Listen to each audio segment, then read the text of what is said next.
زۆر باشە بەڕێزان ئێمە هەر لەسەر بابەتی بودجە ئەوسا لەسەر دانوستانەکانی حکوومەتی هەرێمی کوردستانیش لەگەڵ عێراق ئێمە دەمانەوێ قسەی زیاتر بکەین میوانێکمان لەگەڵدایە لەگەڵ میوانەکەمان قسەی زیاتر دەکەین میوانەکەمان زۆر بەڕێز دکتۆر عوسمان عەلی سەرۆکی ڕێکخراوی تاسک بۆ لێکۆڵینەوەی استراتیژی ڕاستەوخۆ لە ستۆدیۆی ژووری هەواڵ لە لامان میوانەکە دکتۆر زۆر بەخێر بێن گەلێک سپاس شەوتان باش سپاس بۆ بەشداریکردنتان لەگەڵمان لەم گەشتەی ژووری هەواڵ بەڕاستی کاک دکتۆر دەمەوێت ئێوە سەرۆکی ڕێکخراوێکن بۆ لێکۆڵینەوەی استراتیژی زۆر باشە من دەمەوێت بە پرسیارێکی گشتی دەست پێ بکەم دوێنێ کە ئێمە ڕووماڵیشمانە بوو لەگەڵ زۆرێک لە میوانەکان کە هەموو کەسانی پسپۆرە بوون وەکو جەنابەت ئاماژەیان بە یەک خاڵی گرنگ کرد ئەو شەوەیە ئێستا ئێمە لە کوردستان خەڵقانی پسپۆر و کارامەمان لە هەموو بوارەکان هەیە لە دەستور لە یاسا لە ئابووری لە هەموو ئەو بوارانە باسی گرنگی ئەوەیان کرد کە هەر کاتێک لایەنی سیاسی لە هەرێمی کوردستان جا حکوومەت بە یا لایەنە سیاسیەکان پێویستە بەشێک لەو خەڵقە لێزان و کارامە و پسپۆڕانە هاوبەش بن لە دانوستانەکان بۆ ئەوەی جارێکی کە حکوومەتی عێراقی نەتوانێت لە دانانی بەرگەکانە فێڵمان لێ بکە یاخود بۆمبی تەوقید کراومان بۆ دابنێ مەرج نییە ئەو کەسانە ڕاستە و خۆ بچنە ناو دانوستانەکانە واتە لە پشتی تیمی دانوستانکارە و لەسەرم بابەتە جەنابەت قسە چییە؟ یکەم بە ناوی خودای گەورە و میهرەبانەوە سڵاو لە بینەرانتان و سڵاو لە جەنابتش کاک حاکم بەڵێ ئەوەی یعنی من لە چەند بۆنەیەکە باس ئاماژەم بەوە کردووە بەداخەوە دیبلۆماسیەتی کوردی نەخۆشیەکی هەیە لە زۆرکەوە یعنی ئەم دیبلۆماسیە کاران نییە ئاکتیڤ نییە با چۆن یعنی ئێمە لە بۆچوونێکی مێژووە ڕۆین سیاغەی بەیانی 11 ئازار خۆی بەیان نەبووی اتفاقی بوو لە بین بەڵام کردیانە مەکرەمەت سەید ڕئیس جمهوریە ئەمە لە بەرەوەی دیبلۆماسیەتەکەی ئێمەی نەبوو دوای دێنە چەند ئیتفاقیاتێک کراوە یەکێک لەوانە 12 خاڵەکەی کە لە 2010 لەگەڵ مالیکیە کرد ئەوەش بە شێوەی وا کرابوو طرفی عێراقی خۆبەڕای زیاتریانە بوو بە شێوە دوایی هیچ کاملی جێبەجێ نەکرا اینجا دین کاک حاکم من کە ئەم اتفاقی هین کرا ئیدارەی دەوڵەت ئێتلافی ئیدارەی دەوڵەت کرا من لەوێش لە پەیزەکەی خۆم وتم ئەمە زۆر بە خێرایی کراوە ئەبێ زۆر شت هەیە غامضە بەداخەوە ئەوە بۆ طرفی مقابل مەجای جێشتوە کە ئەمڕۆ ئەم کێشەرم اینجا گەڕێمە سەر پرسیاری جەنابەت بەڵێ بەداخەوە لە وڵاتە دیموکراسیەکان بەداخۆمە لە عرفی ئێمەنیە لە مرکزی قەرار مەراکزی تینگتانکەیە دەراساتی کاملەکان و لەگەڵ خۆیانشا بەلەوەی بچن بۆ وڵاتێکی تر یان مەتەلەن ئێمە کە بچین بۆ بەغدا ئەرێ ئەو مجموعەی پسپۆر لەگەڵیان نابێت بگەڕێنەوە بۆیان لە تەفاسیلی فەنیە و قەرار بەداخەوە لە عرفی ئەحزابی کوردی نییە و ئەمەش هەڵەیەکی زۆر گەورەیە و ئێمە دوێنە مامۆستا فازڵ نەبی کە شارەزایکی باشە و ئەزمونێکی باشە لە ڕووداوەی وت یعنی ئێمە ئێستا چوینت حتا ئەم ئیتفاقە حتا بەندی با بڵێین 13 کە دوێنە ئیتفاقمە پڕە لە لۆغم پڕە لە کە اینجا باشترین حل بۆ ئەوەیە وەکو جەنابەت فەرموود ئێمە پسپۆرمان هەبێ ئێمە دراساتمان هەبێ بۆ هەموو احتیمالات لە وڵاتی با بڵێن لە ڕسمکردنی سیاسی دەرەوەی وڵاتەکانی زلهێزەکان وەکو ئەمریکا دائیمەن دراسات هەیە ئەلیف نەبوو با نەبوو جیم بەداخەوە ئەمە لە هەرێمان زۆر باشە کاک دکتۆر با ئێستا زۆرێک لە وەکو لە راپۆرتەکانیشە حتمما جەنابەت بینیت ئەویش ئەوەیە زۆرێک لە پەرلەمانتارەکان دەڵێن هەندێک لە پەرلەمانتارانی عێراق یعنی ئەمە بۆ خۆشی لە بینی دوو کەوانەیە بۆچی دەتوانن ئەوان تەجاوزی حیزبەکانی خۆیان بکەن و ئەو بۆمبە تەوقید کراوانە بهێنە ناو بڕگەکانەوە ئەنی بەڕای ئێوە ئەو بۆمبە تەوقید کراوانە چین و بۆچی دانراون ئێمە مامۆستا حاکم جەنابتان زۆر بە تەفسیلی باستان کرد ئەو بەرگانە و برگاکان و مادەکان بەڵام ئێمە با بچینە لە پشت دێڕەکان ئەوش ئەوەیە یەکەم ئەمڕۆ لە عێراقا تقریبا هەفتەی بەلەیسە راپۆرتێ لەلایەنی مایکل نایتی ئینستیتیوتی ڕۆژهەڵات لە واشنگتن دەرچوو ئەلێ عێراق لەبەر هەڵەی سیاسەتی جۆ بایدن ئەلێ کەوتەتە ژێر کۆنتترۆلی تەواوی ئێرانەوە ئێستا ئێران ئێمە ئەزانین بە هیچ جۆرێک لەگەڵ ئەوە نیە ئەم قوارەیە بمێنێت یان حتا فدرالیت لە سیستەمی عێراقی ببێ ئەوان ئەوەی هەیەە بۆ دوا ڕۆژی عێراق و یەمەن و لوبناان و سووریا هەر نمونونەکەی خۆیانە بوونی قوارەی هەرێم دژی ئەو بۆچوونانە ئینجا چیان کردووە با سێرکەین ئەوەلەن ئەمە ئیتفاق کراوە دوو ئیتفاق کراوە لە بینی حکوومەتی هەرێم و ئێتیلافی ئیدارەی دەوڵەت لە هەردووکیانە هەموو شتێ باس کراوە بۆچی ئەما من ئەبێ وڵامی جەنابەت بدەمێ ئەوەلەن ئەمە وانە بێنە و ئەندامانی فراکسۆنی ئەو ئەحزابانەی کە سەر بە هەمانگی شیعی هەمانگین مخالفات نا ئەمە زۆر مەدسوسە بۆچی ئەگە سێری ئەندامەکان کەی چێە یەکێک لەوانە یوسف کلابی جەماعەتی عەسایب ئەهل الحەقە یەکێک لەوانە حەسەن نمونە و یەکێ تریانش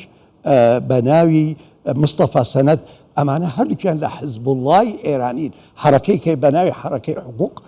تەنها یەک باش بۆچوونی من جمهوریەی ئیسلامی لێرەدا دەستیەیە لەو شتە و هەماهەنگیش ئاگادارە بەڵام ئیستیغلالی ئەواکەن ئەمڕۆ لە کوردستانە بۆشایە بەداخەوە پەتەوازەیە لە ناو ماڵی کوردی ئەوانە بەکاردێن باشە کاک دکتۆر عوسمان هەر با بگەڕێنەوە سەر بڕگەکانی دەستور لە مادەی 11 کە دەنگیشی لەسەر دراوە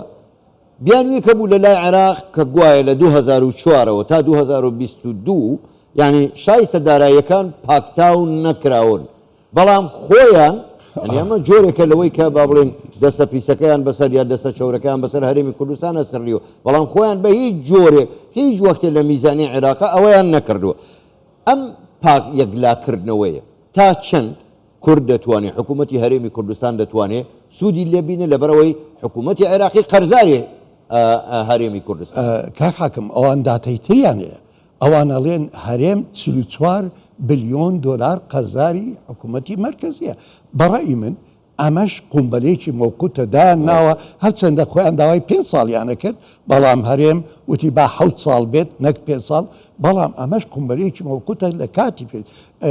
ماوەس حکمە بێ ئێمە بۆ ئاگاداری حقیقەتێکی تر بن جگەل ئەوەی ویستێکی دەرەکی هەیە ئەم هەرێمە مقەیەد بکە ئەم هەرێمە لاوازی بکە ئەوەشە یعنی ئەو ویستێکی ترش هەیە ئەو ویستش ئەوەیە ئەمڕۆ ئەو برگانەی کە دایان ناوە ئەو مادانەی کە دایان ناوە هەر وەکو تۆزی پێشتە ئاماژەم پێی کرد کە قومبەلەی مەوقوتن زۆر شتی تایە هیچ یعنی تعارضە لەگەڵ دەستور بۆ نمونە لە مادەی 13 دایان نابوو تەدەخل لە محافەظەیەک پەرلەمان ئەوە شتێکی مخالفە بە دەستور من لە کەنەدا ژیام وڵاتێکی فدرالیە هیچ وڵاتێکی فدرالی حەقی نییە ڕاستەخۆ لەگەڵ ئەقلیمێکە تەعامل بکە ئەمە بۆ ئەوە ئەکرێ اینجا وڵامی جەنابی جەنابت بدەم ئەوش ئەوەیە ئەم هەڵبژاردنە ئەکرێ لە ژێر سێبەری هەڵبژاردننی محافەظات ئێستا هەر لایەک ئەوێ وەکو ئەم بودجەیە بەکاربێنێ وەکو بانگاشەیەک بۆ هەڵبژاردننی محافەظات پارێزەکان ئەکرێ و هەماشتە حەزابی کوردیش هەموو لایەک ئەوێ ئەوە بەکاربێنێت ئیدەن ئەمێ ئێستا خلافەکە بەس ئەوە نییە لە بینی کورد و سونەش ئێستا مەسەلەن شیعەکان سونە داوای ئەواکەن پشتیان هەیە کە بۆ محافەظاتی منکوبە لە شەڕی داعش شیعە چێڵێ ئەڵێ ئێمەش محافەظاتی فەقیرمانەیە تاریخیەن ئەبێ یەکێک لەو دوو محافەظە کە دایانناوە ئەلێ بێ پارێکی زۆری بۆچێ کەربەلا و نەجەفە کەربەلا و نەجەف هیچ محافەظەیەکی فەقیر نییە ئیستثماراتێکی زۆر کراوە ئیدەن ئەمە هەردوو لە سونە و شیعە و لە بینی خۆیان شەر وەکوتم هەر جەماعەتێ ئەوێ محافەظەی خۆی ڕازی بکات ئەم شتانە هەیە بەڵام شتێکی ترشەیە نەبوونی بڕوا